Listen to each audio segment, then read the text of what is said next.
warahmatullahi wabarakatuh. Apa kabar? Semoga selalu sehat ya. Kembali lagi bertemu dengan saya kali ini di pertemuan ke-6 untuk teori mikroekonomi 1 sesi responsi ya.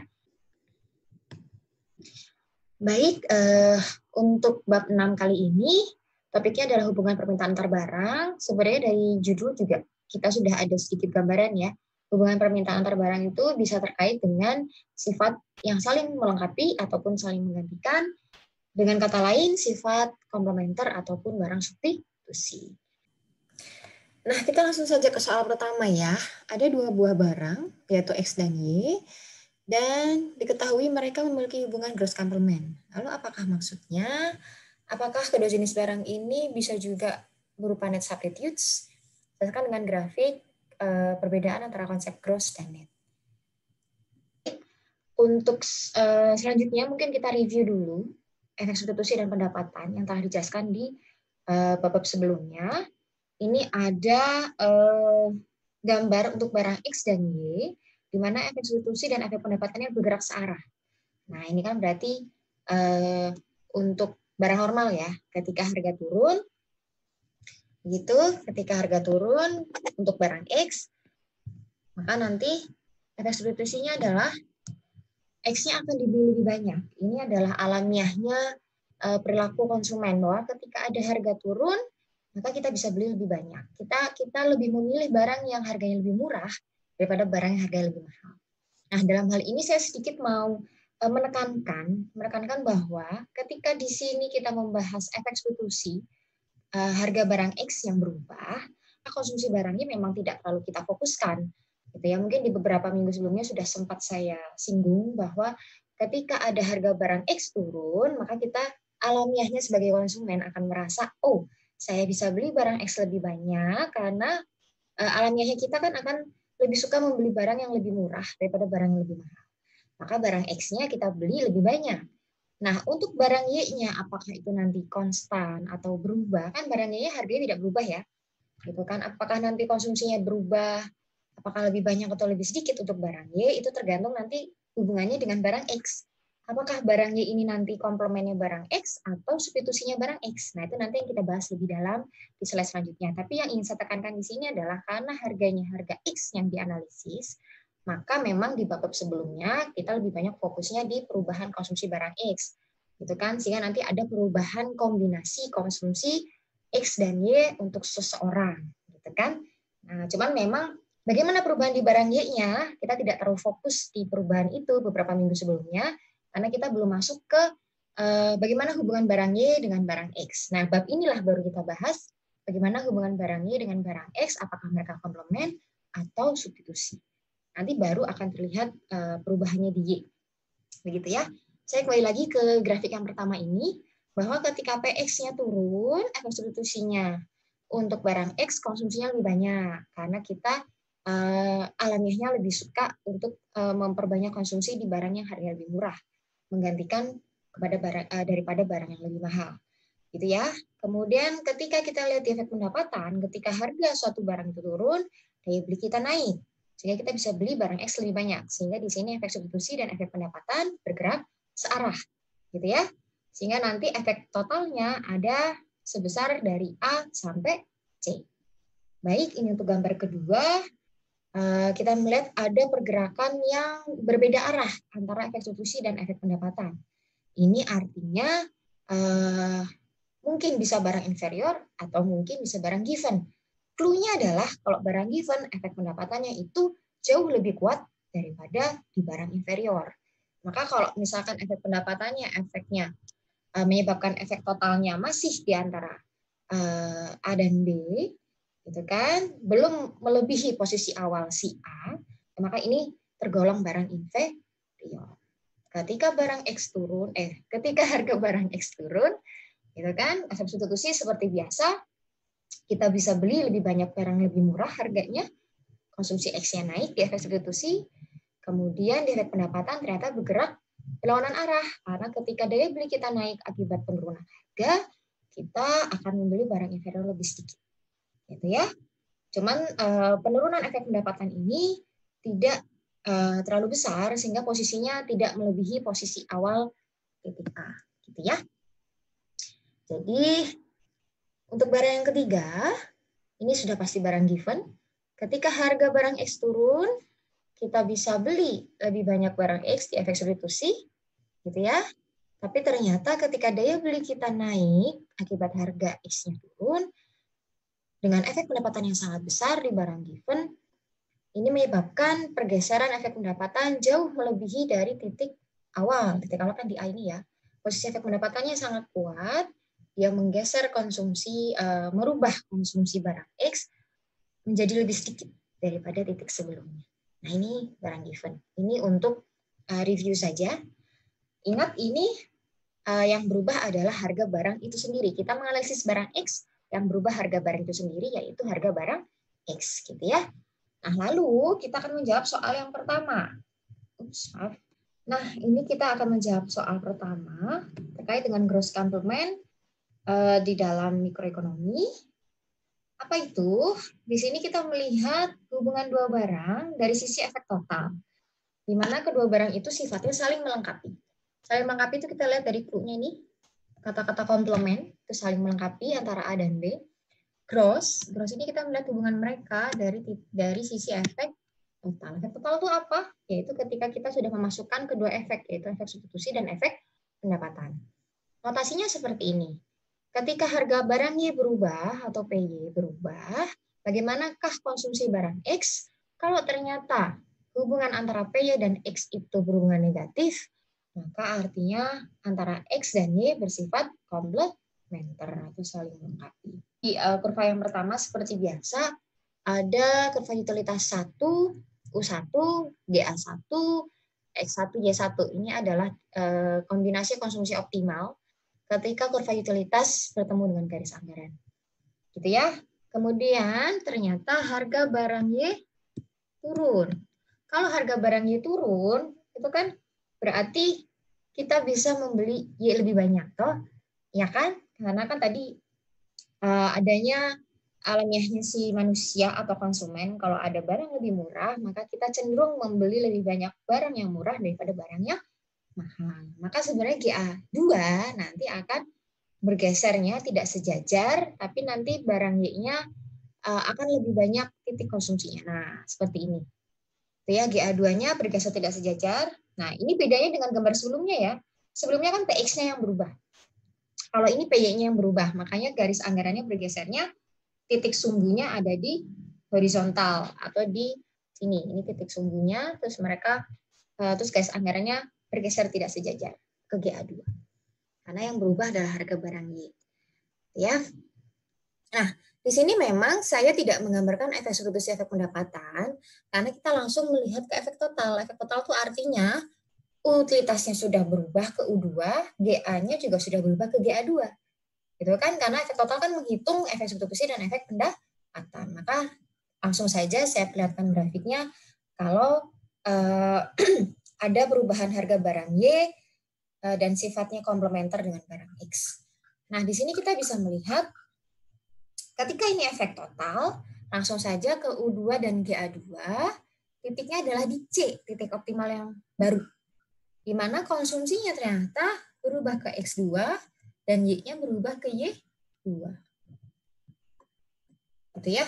Nah, di sini kita bisa lihat X-nya naik, Y-nya juga naik. Ini kan barang komplementer. Ketika kita konsumsi barang X-nya bertambah, ya konsumsi barang Y-nya juga ikut bertambah. Nah, ini hubungannya dengan notasi yang saya jelaskan tadi di sini. Ketika ada penurunan harga barang Y, maka kan konsumsi Y-nya akan naik dari Y1 ke Y2. Ini sudah saya gambarkan sebelumnya ada di sini ya. Kemudian ternyata efeknya X-nya ikut naik dari X1 ke X2. Ada di sini. Nah, seperti itu. Kalau kita lihat P-nya turun, X-nya naik. Ini kan ada hubungan negatif antara harga barang Y dengan konsumsi barang X. Makanya notasinya seperti ini untuk barang komplementer. Seperti itu ya. Ini namanya gross complement. Artinya artinya barang X dan barang Y bersifat saling melengkapi, tapi dilihatnya dari efek total. Dilihatnya sudah dari perpindahan kurva utilitas yang baru ke pertemuan garis anggaran yang baru. gitu ya. Nah, pertanyaan selanjutnya adalah, lalu apa itu net substitutes? Gitu kan? Apakah bisa barang yang tadi gross complement menjadi net, tapi juga memiliki sifat net substitutes? Kita bahas dulu net substitutes ya. Net substitutes di sini adalah net. Ini sifat yang net ini, neto, hubungan netonya atau bersihnya itu kita hanya melihat dari efek substitusi. Teman-teman pasti sudah melihat video pembelajaran di kuliah ya.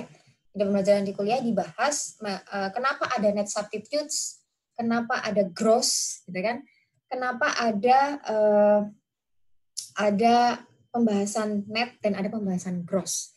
Itu sudah dijelaskan di kuliah bahwa ternyata kalau kita membahasnya hanya gross saja, itu dia akan memberikan efek yang ambigu, gitu kan? Antara X dan Y bisa saja dia komplement, tapi ketika kita balik bagaimana pengaruh Y ke X, itu bisa berubah, gitu kan? Tidak lagi konsisten. Itu sudah dijelaskan di kuliah. Sehingga adalah salah satu analisis alternatif kita melihatnya dari net. Ada net substitutes, ada net complement juga. Nah, kalau di soal yang ditanyakan adalah apa itu net substitutes? Net substitutes adalah kita melihat hanya di sisi efek substitusi untuk sifat dari kedua barang, tapi syaratnya adalah U-nya konstan. Ya, tadi efek substitusi itu kan hanya dilihat ketika U-nya masih di kondisi U yang sama atau U-nya konstan. Ketika ada perubahan harga barang lain, bagaimana konsumsi kita terhadap barang tersebut, gitu kan? Tapi syaratnya U-nya harus konstan. Nah, ini notasinya bahwa bagaimana PY ini mempengaruhi konsumsi barang X. Kita bisa lihat kalau misalkan dia substitusi, hubungan PY dengan X itu positif atau lebih besar daripada 0. Gitu ya, artinya ketika PY-nya naik misalkan, konsumsi Y-nya akan turun. Karena dia saling menggantikan dengan X, maka konsumsi X-nya nanti akan naik, menggantikan Y. Maka kan PY dengan X sama-sama naik toh, maka hubungannya positif. Tapi ada syarat, ini terjadi hanya di tingkat utilitas yang sama atau utilitasnya konstan. Ya, mari kita lihat gambarnya. Nah, ini sekali lagi barang Y dan barang X. Titik optimal yang pertama di titik A ketika pertemuan kurva utilitas pertama dan garis anggaran 1. Konsumsinya ada di kombinasi X1 dan Y1.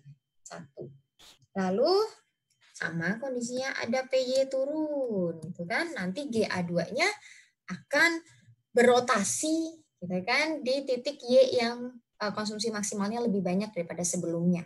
Jadi titik sumbu rotasinya ada di sini nanti, kemudian dia akan berpindah. Seperti itu ya untuk GA2-nya nanti. Tapi ingat, karena ini kita membahasnya efek substitusi, maka kita perlu membahas di U yang sama, yaitu U1.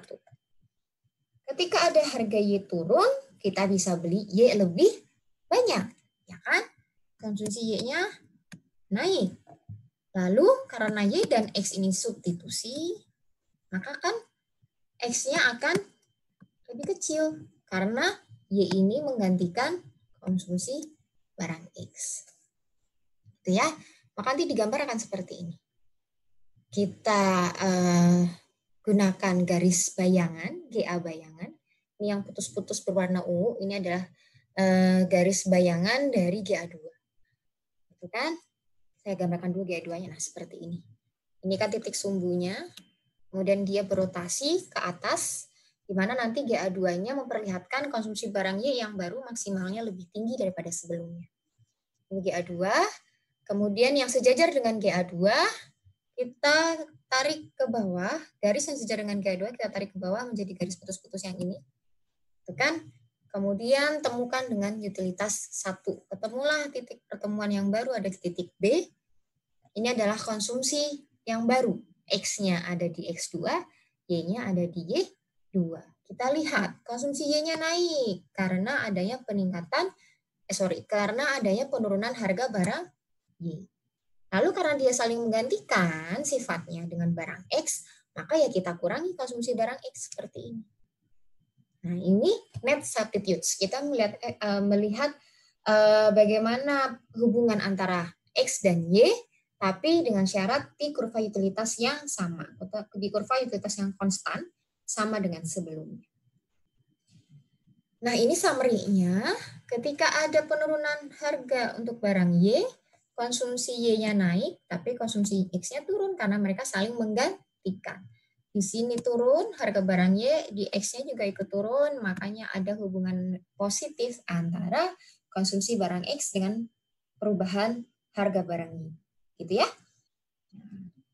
Lalu, mungkinkah barang itu memiliki sifat net substitutes lalu dia gross complement? Mungkin sekali, gitu kan? Dan itu bisa digambarkan dari kurva yang sama. Ini gambarnya saya lanjutkan saja ya. Ini kalau kita lihat secara efek total, ternyata Y-nya naik ya. Ketika ada PY turun, kalau kita lihat ke efek total, Y-nya naik dari Y1 ke Y3. Nah, ini efek totalnya. Karena kan kurva utilitasnya sudah berpindah di kurva utilitas kedua atau kurva utilitas yang baru. Ketika Y-nya naik konsumsinya dari Y1 ke Y3, ternyata X-nya juga naik dari X1 ke X3. Jadi ini saya tuliskan dulu, ini net. Kalau gross, itu kan ketika PY turun, ada peningkatan konsumsi Y dari Y1 sampai Y3, dan ada peningkatan konsumsi X dari X1 sampai X3. Nah, ini berarti mereka memiliki hubungan gross complement. Nah, lalu kenapa bisa begitu? Karena kita bisa analisis dari sisi efek pendapatan yang sangat besar di sini. Jadi kalau misalkan efek substitusinya ternyata mereka memperlihatkan net substitutes, ternyata ketika ada peningkatan daya beli akibat penurunan harga barang Y, nah peningkatan daya belinya ini sangat signifikan atau sangat besar. Yang artinya secara total ini juga akan meningkatkan konsumsi barang X. Begitu ya. Jadi sebenarnya ini juga penjelasannya sudah dijelaskan di buku Nicholson. Jadi kalau kalian ada waktu silahkan dibaca. Jadi di sini kenapa bisa ada perbedaan antara analisis sisi gross dan sisi net? Itu sebenarnya karena adanya itu efek pendapatannya sangat besar dalam hal ini. Jadi begitu harga Y turun, daya beli kita sangat meningkat jauh, gitu kan? Kita beli Y-nya lebih banyak dari sebelumnya, dari Y1 ke Y3. Gitu kan? Lalu efeknya kita juga secara total jadi merasa indifferent antara X dan Y. Jadi merasa, oh saya juga bisa beli X lebih banyak kok, karena kan pendapatan saya naiknya cukup signifikan. Gak apa-apa deh saya beli X lebih banyak. Seperti itu, jadinya X-nya jadi naik secara gross. Sekarang kita ngebahas soal kedua. Jika diketahui data sebagai berikut. Jadi ada dua tabel, ini kanan kiri ya. Yang di sebelah kiri adalah kalau kita anggap konsumsi X-nya konstan di 50, gitu kan? Y-nya berubah konsumsinya dari 99 ke 100, utilitasnya berubah dari 490 ke 500. Kita bisa menghitung marginal utilitas untuk perubahan konsumsi barang Y di sini. Karena kan X-nya sudah kita konstankan di level 50. Maka utilitas ini berubah murni karena perubahan konsumsi barang Y. Lalu di tabel yang sebelah kanan, ketika Y-nya kita asumsikan konstan konsumsinya di level 100, ternyata ketika X-nya berubah dari 49 ke 50, utilitasnya berubah dari 470 ke 500. Maka ini kita bisa gunakan data ini sebagai perhitungan untuk marginal utilitas atas pertambahan konsumsi barang X. Karena Y-nya sudah kita konstankan di level 100, gitu ya. Nah, ternyata jika PX-nya 20 dan PY-nya 10, tentukan apakah pada saat itu ada konsumsi yang maksimum dari konsumen ketika X-nya menjadi 50 dan Y-nya menjadi 100. Gitu kan? Lalu jika ternyata belum maksimum utilitasnya si konsumen tersebut, maka apa yang harus dilakukan? Nah, mari kita bahas. Jawabannya adalah, nah di sini kan konsumsi X-nya berubah menjadi 50 ya. Kita lihat tadi ketika X-nya berubah dari 49 ke 50. Nah, ini marginal utilitasnya berubah dari 470, utilitasnya berubah dari 470 ke 500. Maka marginal utilitasnya adalah sebesar 30. Gitu ya. Nah, ini marginal utilitas X-nya 30. Lalu ketika konsumsi Y-nya menjadi 100, nih, dari 99 ke 100, utilitasnya berubah dari 490 ke 500, maka marginalnya adalah sebesar 10. Maka kita bisa hitung ketika konsumsi Y-nya menjadi 100, marginal utilitas Y-nya sebesar 10. Kemudian diketahui juga PX-nya 20, PY-nya 10. Saat keseimbangan atau kalau ingin konsumsi, kalau misalkan ingin konsumennya mendapatkan utilitas yang maksimum, maka kita gunakan perbandingan margin dan utilitas, MUX per MUY sama dengan PX per PY. 30 per 10, PX per PY-nya 20 per 10. Itu tidak sama dengan. Ya, berarti ini belum mencapai utilitas yang maksimum. 3 tidak sama dengan 2. Maka apa yang harus dilakukan? Yang harus dilakukan adalah kita mengubah nilai rasio ini ya, MUX dan MUY-nya. Dengan cara apa? Nah, kita harus merubah MUX per MUY-nya harus sama dengan PX per PY. Jadi si 3 ini, hasil 3 ini harus kita ubah menjadi sama dengan 2. Caranya adalah bisa dengan menurunkan MUX dengan cara meningkatkan konsumsi X-nya. Kan sudah dijelaskan di bab sebelumnya ya. Kalau konsumsi X-nya terus meningkat, maka marginal utility X-nya akan menurun. Gitu kan? Ini salah satu caranya. Bisa juga dengan cara MUY-nya dinaikkan melalui pengurangan konsumsi barang Y. Nah, ini bisa dan atau ya. Jadi kita bisa melakukan kombinasi dari penurunan MUX plus peningkatan MUY, atau bisa juga dengan hanya salah satu, mau MUX-nya saja diturunkan atau MUY-nya saja dinaikkan. Begitu. Tapi kalau kita misalkan mengasumsikan salah satu yang konstan, maka ya kita pilih salah satu jalannya. Kita pilih salah satu caranya, apakah mau penurunan MUX atau penaikan MUY dengan asumsi yang lain dianggap konstan. Gitu ya. Tapi kalau misalkan kita mau melakukan kombinasi, bisa MUX-nya diturunkan dan adanya kenaikan MUY. Gitu. Jadi kalau misalkan kita ingat kurva maksimisasi utilitas itu kurvanya kan pertemuan antara kurva utilitas dengan kurva garis anggaran. Nah, kalau misalkan kita peningkatan konsumsi X, ini konsumsi X yang meningkat, pasti dikonsumsi barang Y yang nanti akan menurun. Ya kan? Karena kan bentuknya slope-nya negatif. Ketika X-nya naik, pasti Y-nya turun. Nah, ini kalau kombinasi langkah keduanya, maka ketika ada peningkatan konsumsi X, maka Y-nya akan dikurangi. Nanti MUX-nya akan turun, MUY-nya akan naik. Gitu kan? Itu kombinasi. Tapi kalau misalkan kita mau mengasumsikan salah satunya konstan, ya kita bisa menggunakan salah satu cara saja. Tapi ini bisa dilakukan hanya dengan asumsi bahwa konsumsi yang lain dianggap konstan atau tidak berubah. Begitu ya. Nah, lalu sampai mana perubahan MUX MUY ini dilakukan? Gitu kan? Sampai hasil perbandingan marginal utilitas kedua barang itu sama dengan 2 nilainya. Jadi MUX diturunkan dengan cara peningkatan konsumsi X, lalu nanti konsumsinya berkurang, konsumsi Y-nya berkurang, MUY-nya akan naik. Nah, ini sampai mana hal ini dilakukan? Sampai ketika MUX per MUY itu sama dengan 2. Begitu ya? Nah, sekarang point of discussion-nya, jika ada waktu dengan asisten nanti di kelas praktikum, yang ingin saya tanyakan mengenai penamaan saja. Misalkan nih, ada rasio harga relatif, lalu ada harga relatif, lalu ada rasio harga absolut. Nah, itu bagaimana? Apakah mereka sama atau berbeda? Gitu ya. Lalu kita kan sudah mengenal ada perbandingan marginal utilitas untuk yang maksimisasi utilitas ya, rumusnya MUX per MUY sama dengan PX per PY. Gitu kan? Nah, kalau misalkan mereka belum sama perbandingannya, bisa nggak sih kita mengubah dari sisi perbandingan harga, yaitu dari sisi PX per PY? Kan tadi saya kasih jawabannya adalah kita merubah dari sisi MUX per MUY. Lalu bisa nggak kalau kita mengubahnya dari PX per PY? Gitu ya, silakan didiskusikan dengan asisten masing-masing di kelas praktikum. Baik, saya pikir sudah selesai untuk pembelajaran di kelas praktikum hari ini. Terima kasih banyak. Assalamualaikum warahmatullahi wabarakatuh.